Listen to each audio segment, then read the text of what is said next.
Hey friends, your pal Mike Shea from Sly Flourish here with another episode of Sly Flourish's Lazy GM Prep. In this weekly show, I go through steps from Return of the Lazy Dungeon Master while preparing for my Sunday RPG. In this case, I am running a homebrew game using the Numenera system by Monty Cook Games. Numenera is a science fantasy RPG built around an RPG system called the Cypher system. It is a system I very much like. It is a fantasy world, high fantasy, high science fiction, high science fantasy world that I really adore. And I have been running a campaign called The Fourth. In this campaign, a very powerful entity that exists both in the physical world, in the outside, which is like the outer planes, and in the data sphere, is trying to come back to the world to take over all life on the planet. Every cellular piece of life it wants control over. It had done so many millions of years ago, and it's trying to do it again, and our heroes are trying to stop it. So this show, like all of the work of Sly Flourish, is brought to you by the patrons of Sly Flourish. If you are enjoying this show and you want to give back, you can do so by becoming a patron of Sly Flourish. Patrons get access to all kinds of exclusive material, behind-the-scenes videos, previews of things to come, and all kinds of cool accessories like the City of Arches, an entire city that is built for adventure. People really like it. I am very happy with it. Really cool things that are going on there. You can get access to that by becoming a patron of Sly Flourish. And most of all, you'll help support shows like this. Last week in our game, we had 3 players that came. So we've had a couple of sessions. We only had 3 players. We have 6 normal players, but people have been coming in and out. Lots of different real life things going on. So let's take a look at what happened. So in the strong start, I ended up not running this strong start, right? I wrote up a strong start. It's like, nah, we're not going to do that. So so the funny thing is I think 2 of the players that were there last week had not been there the week previous. So there was a fair bit of catching people up, which was fine. I didn't mind. Right. I'm happy. We're not in any rush. So I was happy to kind of go back and talk about things that had happened in the past before things not everything has to be things have to happen. Sometimes it's just spending a little bit of time, especially with a complicated campaign like this, with everything is a little weird. That is perfectly fine. They found out. So I didn't run this thing. I was going to have Kavax, the speaker of the fourth, show up and demand fealty. I decided, I'm going to push that back. I don't really want to do that. Instead, I'm going to have Kimley, their friend of the characters, who has been taken over by nanites, evil nanites that have convinced her that she is one of the walkers of beyond, a nano of essentially like a wizard. Think about it like a wizard nano that supports the fourth emperor's return. But she knew that she had been infected, and she was giving information to the characters to let them know there's a cure, and that cure is at this place called the Vault of Takarin. The characters had already chosen they're going to the Vault of Takarin. So they learned if we go to the Vault of Takarin, we can find these nano cures to the nanites, right? And we're going to go there. So the characters started making their way there. They found a broken archway. I used my science fiction generator to come up with an AI-based broken archway. They learned that the archway was, they learned a lot of these secrets here. They didn't learn about the satellites. They didn't learn about They did learn about SAMG 1138L. Oh, I have a funny thing that happened. They learned that the heralds are seeking nanos because they're the most valuable for building the empire. They did learn that. Sentient beings who have gone over the top of their integrations in Numenera. I don't think they've learned this part yet. Kimley Walker Beyond knew that her mind was being taken over and sought a cure. Yes, she learned that. The nanites, they're capable. Something shattered the fourth emperor after millions of years of control. Almost no records exist. I have not. They did not learn about the hex. They did not learn. They like the fourth emperor. Yeah. So a lot of these secrets I can double up on. Fat Ninja DM says, I don't know about anybody else, but I think it'd be cool to see Mike's process from beginning to end. All the steps making an adventure from beginning to end, from getting images, looking at reference materials, and section thoughts. You're seeing a lot of it, man. This is pretty much it. I don't, there's not much going on. If you want to see a complete adventure that I'd never done, there are videos that I've done where I've made an adventure from scratch. There's at least 3 or 4 videos where I made an adventure from scratch, and you can see every part of it. There's 2 video series where I used the Lazy DM's Companion to generate an adventure, and I think I did another one recently. So I would suggest taking a look at those. There's one I did about City of Arches too. So there's not a whole lot. There's not behind the scenes stuff that you're missing. This is pretty much it. All right. I mean, you see the images and stuff, but I just copied and pasted those right out of the Numenera books. So they made their way across the land. They fought these fire zix and the Balkana. It was actually only one in the end. I think they found a useful cipher. They also learned that this creature, there was a creature called the Behemoth or something like that, the super powerful Behemoth that they learned about.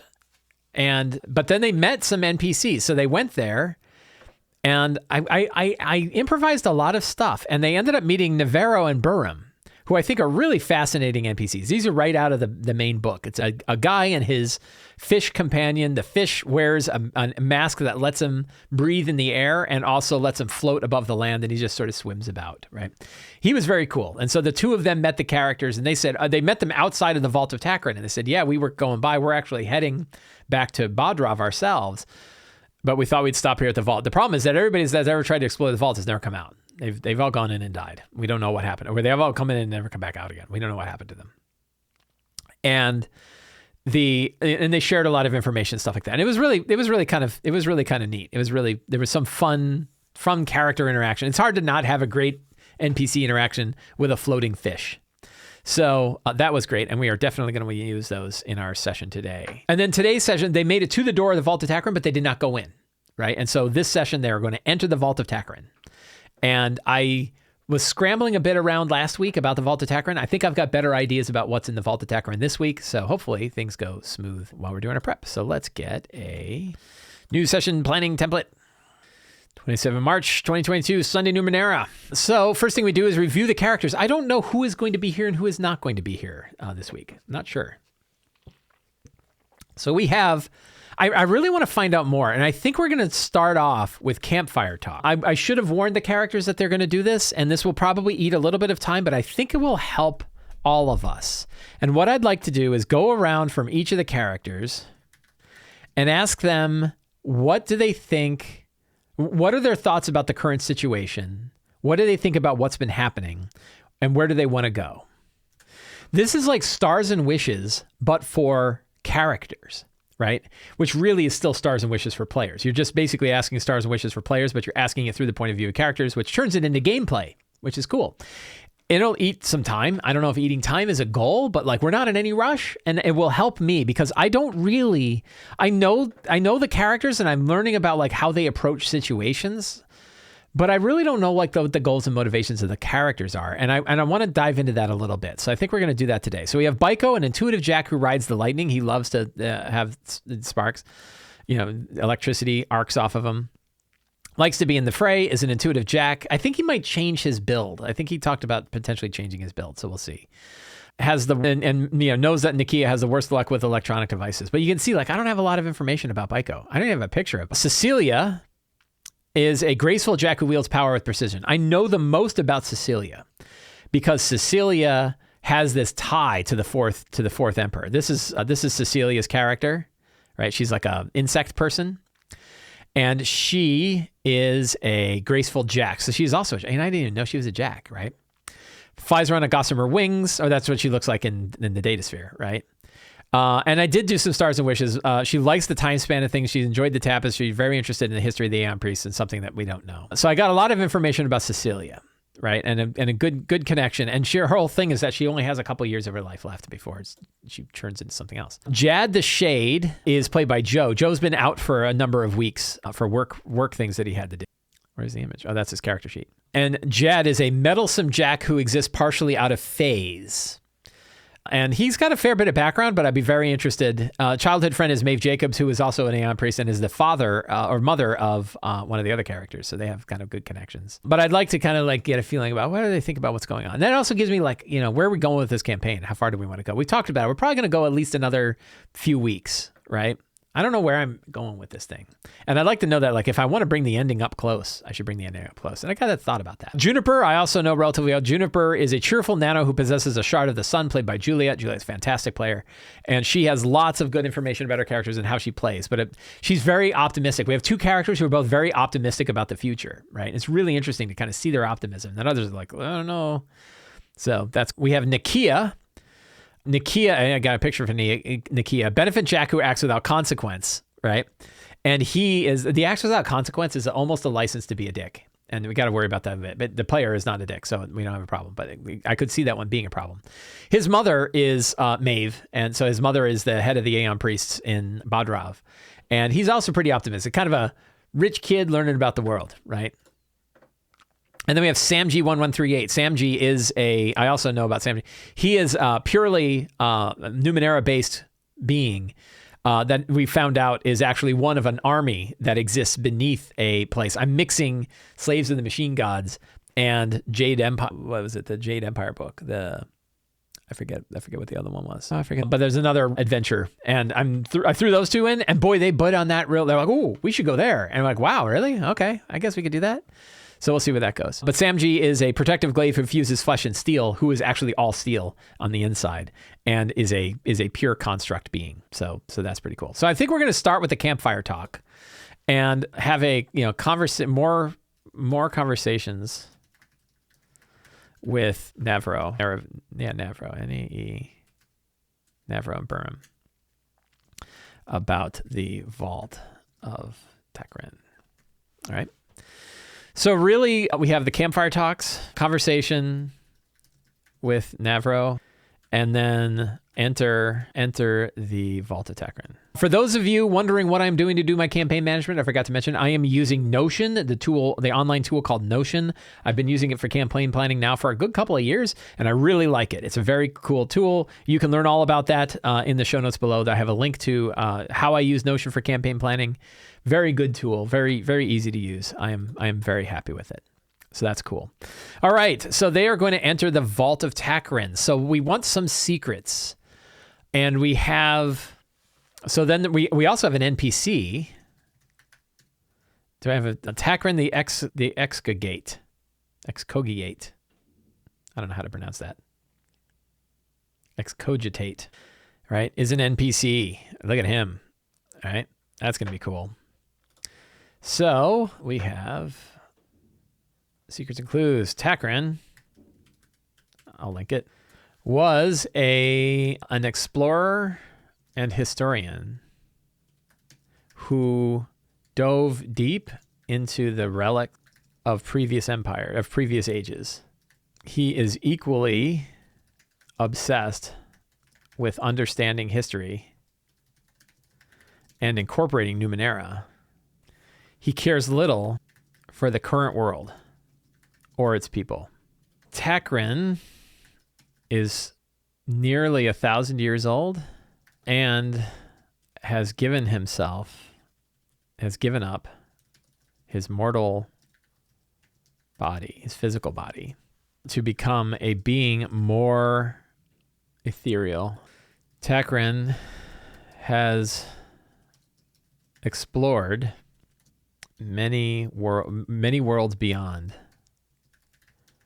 including a recursive set of simulated worlds for hundreds of years, right? Tekrin is very interested in history. So what does he want? I think he lives by the philosophy of there are other worlds than these. We're going to steal that right out of Stephen King's Dark Tower, right? Tekrin wants to dive into other worlds and would love access to both the realm outside where the Fourth Emperor resides, and access to the Fourth Emperor's.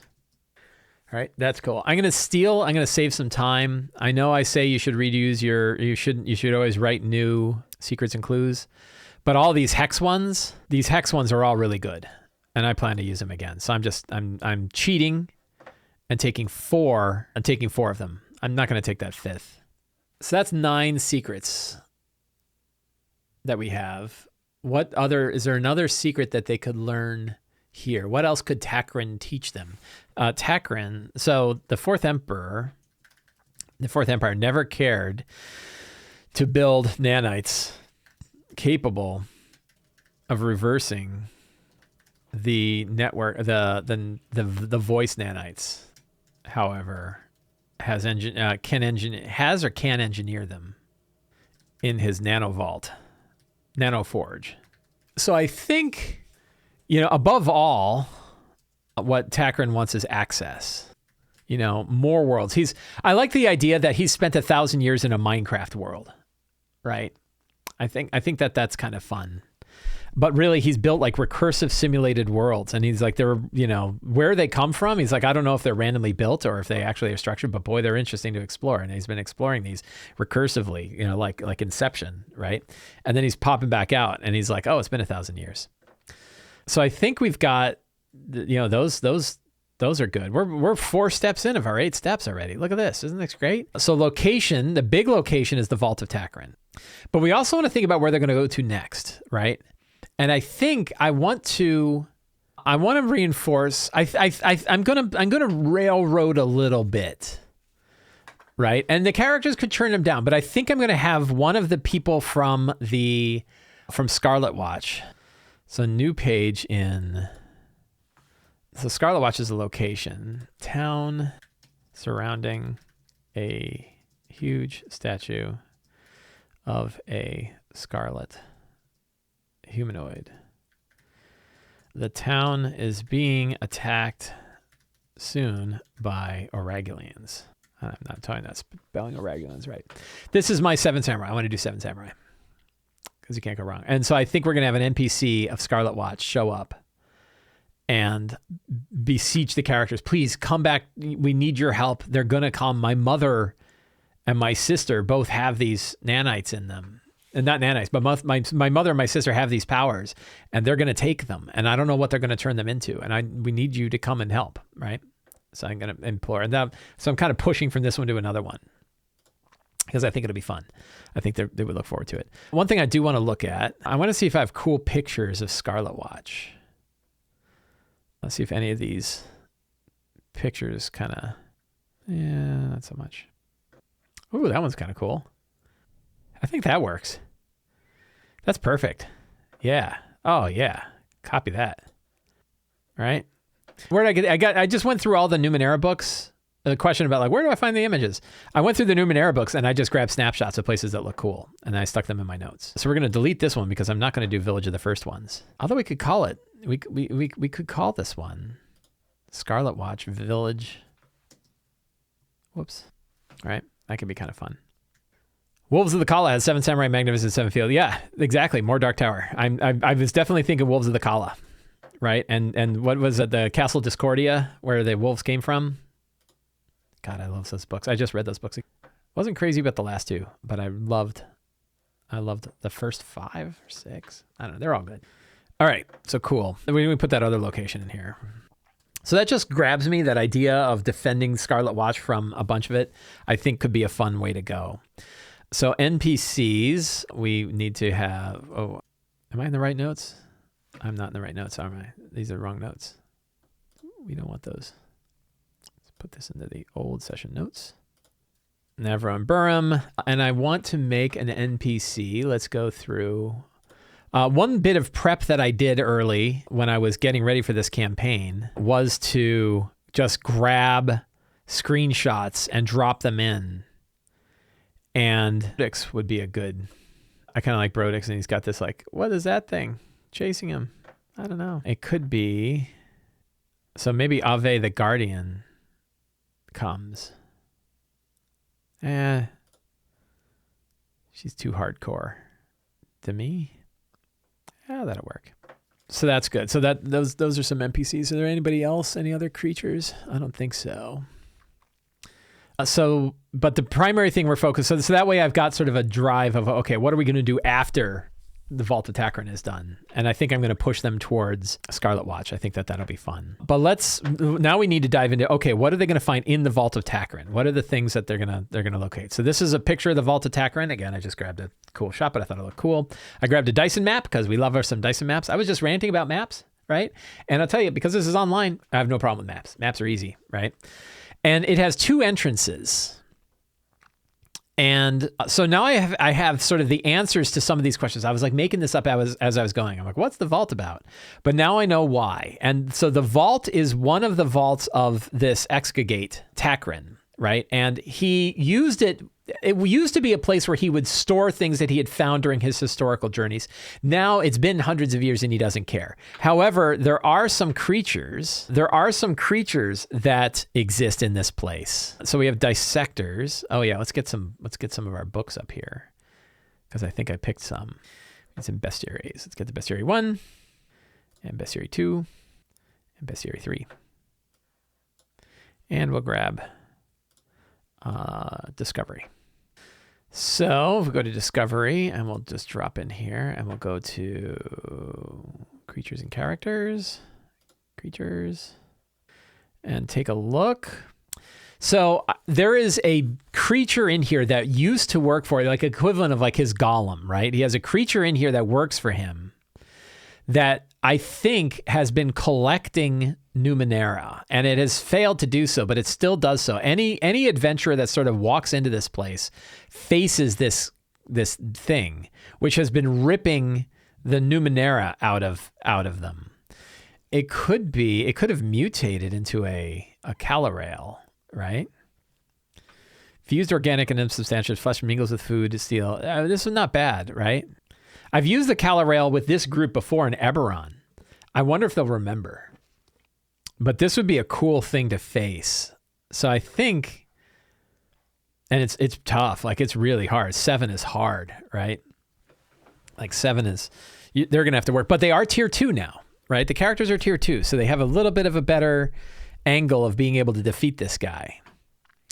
Let's see. Calorie smashes the foe with powerful limbs. Ability to absorb matter gives it interesting options. It can heal itself by absorbing matter, particularly large chunks of very sturdy materials such as metal or stone. So it heals. Yeah, I think we're going to throw a Calarail in. I might change its name because I think my players will remember that I brought a Calarail in my Eberron game, and I don't want them. It's one thing like I don't mind them seeing the same monster again, but 2 different genres. And that is page 228. So what would be a cool name? Like the something, and we'll put parens. The Craish. How about the Craish, right? The Craish is this creature that absorbs and has eaten, I think that is pretty cool.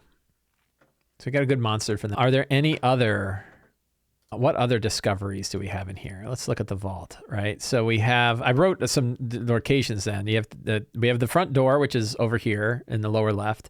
Takran's Crypt, which is in the back. One thing I think is cool is that he has like 7 bodies that he can inhabit. Like his skull is sitting in the center, but there's these vaults around it, and each one has a different body. And like 4 of the 7 are broken. And he's like, oh, maybe that one works. And he goes in, and it's like, ah! And it's like, oh, that was a mistake. And then that body goes, because the bodies have been decomposing over time, right? So we have like sarcophagi of bodies, host bodies. He has a nanite laboratory. I think that would be in the back. We have a weapons vault. We have a ruined lab. I think this is probably this area here. The crystalline library. Yeah, so he has a library of stuff. The Ori of the outside, right? A hall of accomplishments is the main one. The hive, which is probably back there. The datasphere Virtus, right? He's got a datasphere Virtus somewhere in there. An archway to the outside. That could be in here somewhere. That doesn't work anymore. And maintenance and chemical closets and halls. And chamber of the Craish. All right, let's see. I did a bunch of Bestiary 3 things. Look at these. I think I just kind of flipped through Bestiary 3 and picked some stuff. Let's look at Churigate Swarmers. And we'll see if I still dig these. So that's page 34. These guys could be... These could be sort of like the precursors of the Craish, right? The Churigate Swarmers, they're low, they're not very dangerous. They sort of, they're like the bugs that pick off the pieces of the Craish, right? I think that could be a good time. So sure, we have dissectors. I don't think I'll need the dissectors if I have the Calarail.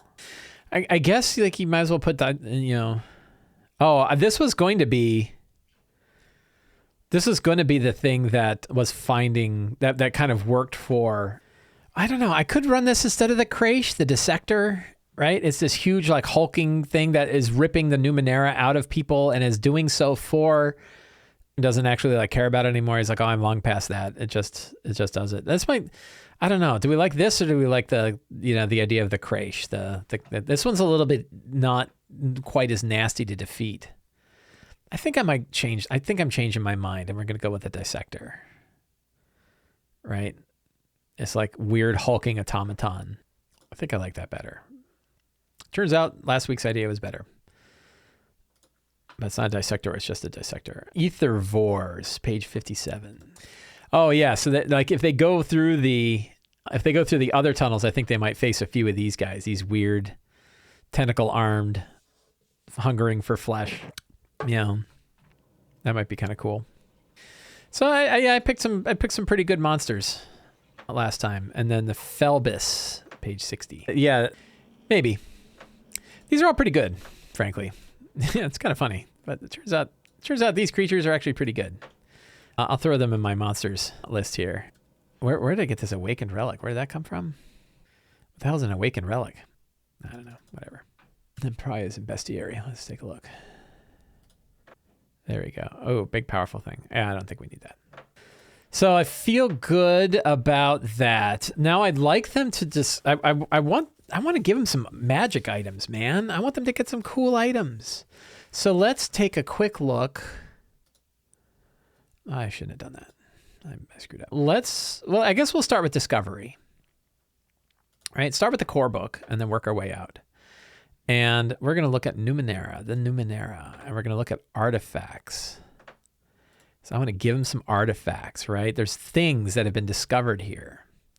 So there's random artifacts, which might be cool. Oh, those are the quirks, right? Let's take a look here. So we got like Amulet of Safety, Analyzing Shield, Armored Flesh. So what kinds of things would be cool? Well, melee, a lot of people like ranged items. So it might be cool to give them some ranged things. They're all using like crossbows, right? So a needler would be pretty cool, I think. Thunder cannon. That sounds cool. You know, I think it's time to like give them some cool weapons. Fiery Hellmaker. So let's just we'll kind of skim through these here. Battle armor is kind of cool. I think I just gave somebody, they just got some cool armor from the fire things that they fought. They skinned them and they're going to make some things out of them. Cellular Disruptor. Hits organic creatures. Living creatures hit by the beam move one step down the damage track. Non-living organic targets are destroyed. Chameleon Cloak. Takes on the colors and texture of everything around it, the wearer for 10 minutes. 1 hour if the artifact is level 9 or higher. This eases hiding and sneaking tasks by 2 steps. How often can you do that though? I'm used to like it returns after a day. I guess like every time you use it, you do a roll and sometimes they are depleted. So I like Chameleon Cloak. I think somebody will like that. So we'll drop a Chameleon Cloak in. That's kind of fun. And let's take a look at other stuff. Dimensional Armor, full suit of synth steel. That seems, I don't know. Disruption Blade. That's pretty cool. I think a Disruption Blade would be cool. It's very powerful. Extra 10 damage. I think like 3 good items is probably good.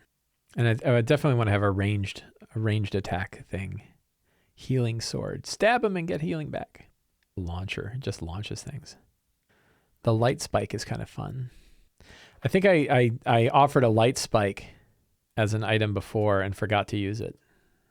I suppose 6 good items. Like I know I'm Monty hauling it a little bit, but like I haven't given him anything, and I don't think they're gonna find more stuff like this. So the idea that they come to this vault and they get a whole lot of stuff. The Needler is all about poison. I don't know if I want to do that. Murder Globe. A Slug Spitter. Could be very powerful. I think we'll go with a 4. Instead of picking I'll just choose a level for it. Used with a spray or arc spray abilities that some characters have, but each round of ammo used is additionally. Sure, why not? I'll drop that sucker in. So that's 4 items. Snipe Wand. It's kind of fun. It's also like a slug spitter. Kind of fun. I'm sort of tired of organizing this stuff like this. Let's do one more. A Stunner. Thunder Cannon, large heavy tube. The Suspender Belt. A grossly obese creature could wear the belt simply to function normally. Huh. Hey, Baron Harkonnen. The Tendril Graft. That's kind of cool. Gives you a whip-like tail. That's fun. Let's do that. That one doesn't deplete. All right, so I got some treasure. That's cool. Oh my God, what happened? All right, good. Oh, that got moved again. So how do I feel? I feel pretty good, right? I think I've got some interesting stuff here. They've got things that they could learn. They've got next paths. I think I'm gonna learn some stuff from the characters. I'm gonna learn some things about the players. They got some fun NPCs to talk to, some fun stuff to fight. I think I'm pretty good. I got some new items for them to discover. So I think we're all good for today's game. It's funny. I feel a lot better about today's game than I did last week. And I didn't feel prepared at all last week, but now I feel fine with this one. I think it's going to be a good time. We'll see if it actually is. My friends, I want to thank you all for hanging out with me today and watching me go through my prep. I hope you enjoyed the show. If you did, you can help me out by subscribing to the Sly Flourish newsletter, supporting me directly on Patreon, picking up any of my books, or following me right here on YouTube. Thank you all very much for hanging out with me today. Have a great day and get out there and play an RPG. See you guys later.